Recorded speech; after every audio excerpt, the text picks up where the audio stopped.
How's it going, everyone? Welcome back. This old hot rod on YouTube.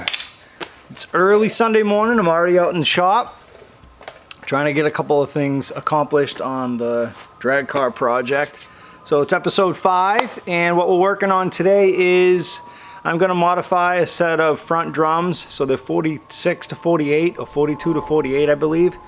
I have a set of drums that are on the car now. I already put the wheels up on them, but the drums must be earlier drums, so the steel wheels don't bolt up to the early drums and sit flush. The bolt pattern is the same, but you need I think it's like a 1/4 inch or a 1/2 inch spacer in order to run earlier drums with later wheels. And now what I need to do is basically I need to take the brake lining off of the rim or the hub and make it just so it's just the center of the hub itself where the bolt pattern is. Alright, so explained it a few seconds ago. Basically what I'm doing is I'm just eliminating all of this material here. So I'm just going to use this flat surface here as my guide, and I'm going to just go right around it with the cutoff wheel until I can remove it. So it'll be the lightest I can make it without drilling holes, and I'm not going to do that.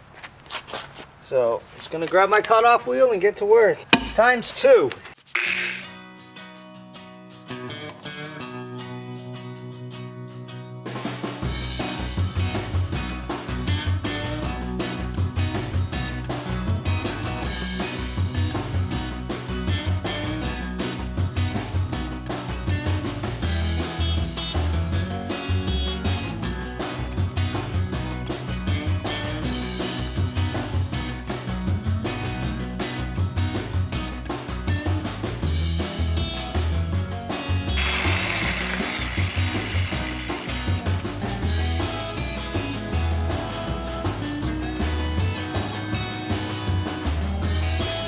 Alright, so you can see here I got the hub on the passenger side spindle. Whoop, there goes my angle finder. So what I'm going to do is I'm just going to hit this with a flap disc real quick and clean up this edge where the cutoff wheel left some sharp pieces. I'll get these wheels put on temporarily to get some new lug nuts. Those have seen better days.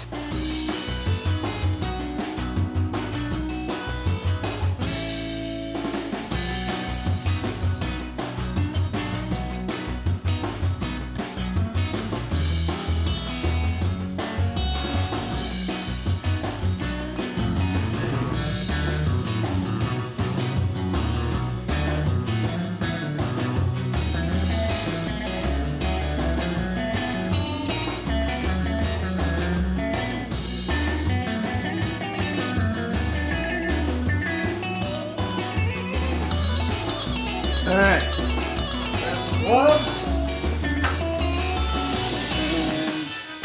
get some things moved around.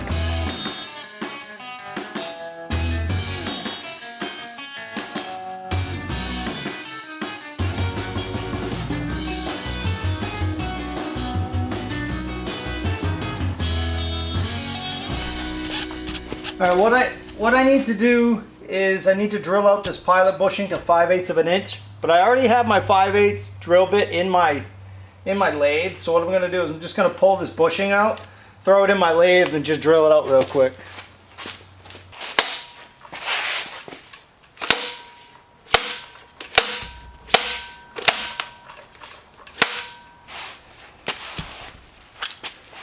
That's a pilot bushing removal tool. Found this at a guy's shop that I was out picking at. So I picked it up. Short money, I imagine, because I'm cheap. So here's the pilot bushing. It's hard to see because of the light. You can't film into the light with a digital camera, unfortunately. So that's my pilot bushing. I just popped that out of the back of the car, or the motor. You throw it in my lathe real quick, chuck it up. I have a little square over here. I'll make sure it's square to the face of it.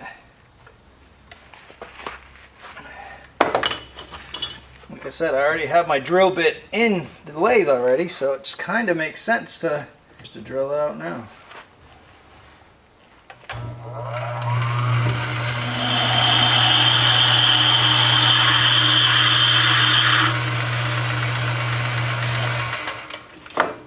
Alright, so as quick as that, literally took me 10 seconds, 20 seconds. All right, so I'm gonna go a little bigger than that, just to make sure it goes in and there's no interference. It's gonna be open just a little bit. So actually I already had some tooling in here from last night when I was working on my bushing spacers for my wishbones for the perch pins. So I already have some tooling for the inside, so I'm just gonna do what I did last night.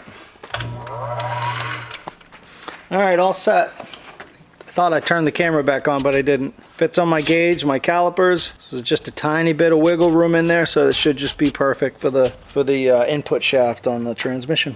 And you want it to be snug, but not so snug that you won't be able to get it off if you need to pull the transmission out. Perfect.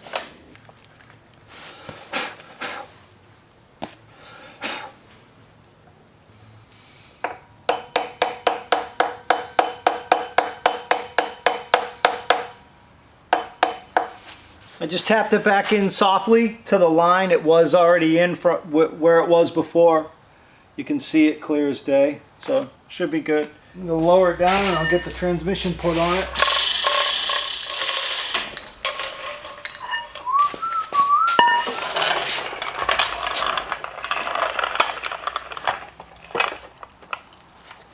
Beautiful. All right.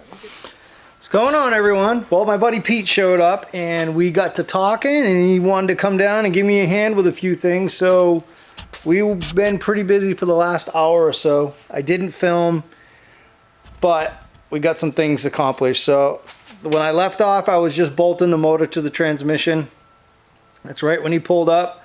So I threw the transmission on the back of the motor. We hoisted it up. We moved the gantry crane and put the motor and transmission down on the frame rails, and I just tightened up the U-joints on the rear axle, on the pinion. So I attached the transmission yoke to the pinion yoke. Basically just have the motor sitting in place right now. So my next step is going to be motor mounts. So I'm going to show you guys what it looks like. Then he brought me down an aluminum seat that our buddy Nils gave him that now belongs to me. That's going to be a part of the Dragster build. And I got some pipe kind of wedged underneath the rear axles so I can sit in the seat, and it's actually pretty comfortable. I'm going to shut the door.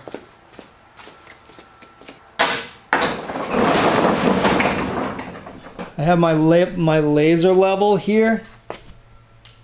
Bought that on Amazon. It was 60 bucks with the stand.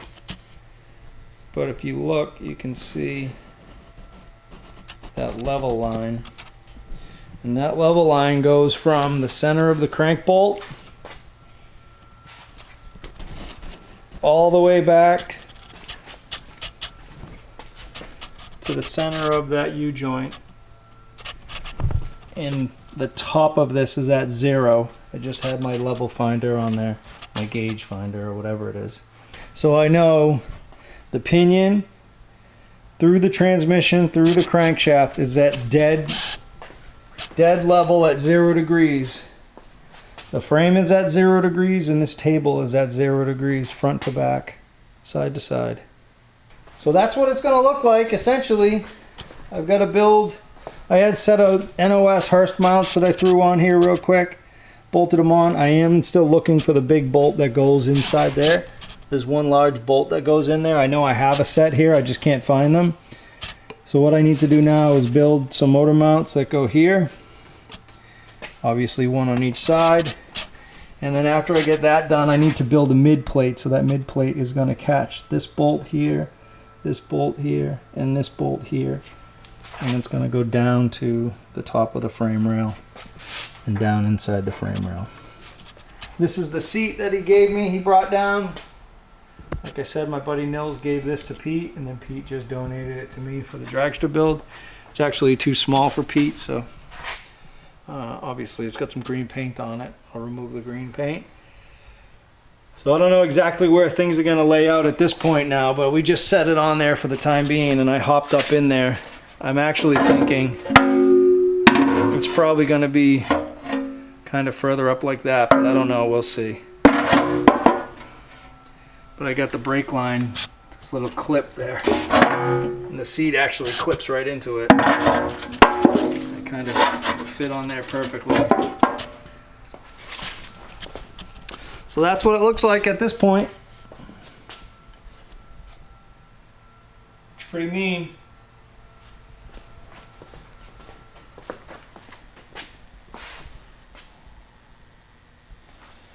Showed you guys I made these little brackets and just bolted them in right through my steering arm, and I just tack welded it on top of the wishbone just to keep the wheels straight because they keep flopping side to side. So I did that just, you know, like I said, just to keep it straight. So when I get the car off the frame table, I can put it on the ground and the wheels won't flop in or out. At least until I get my steering arms dropped.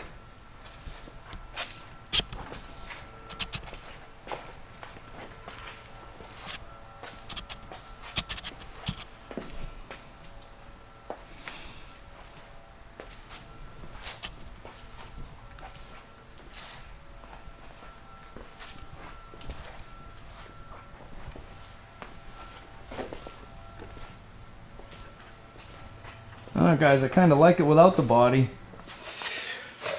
Alright guys, kind of a weird video. Like I said, I know my buddy Pete showed up and I ended up shutting the camera down.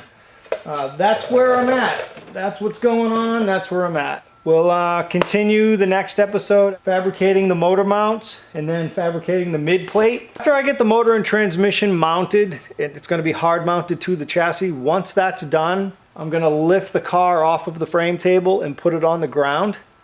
Once that's on the ground, then I'll be able to kind of adjust the height of the body. There is going to be some removal of pieces of the body.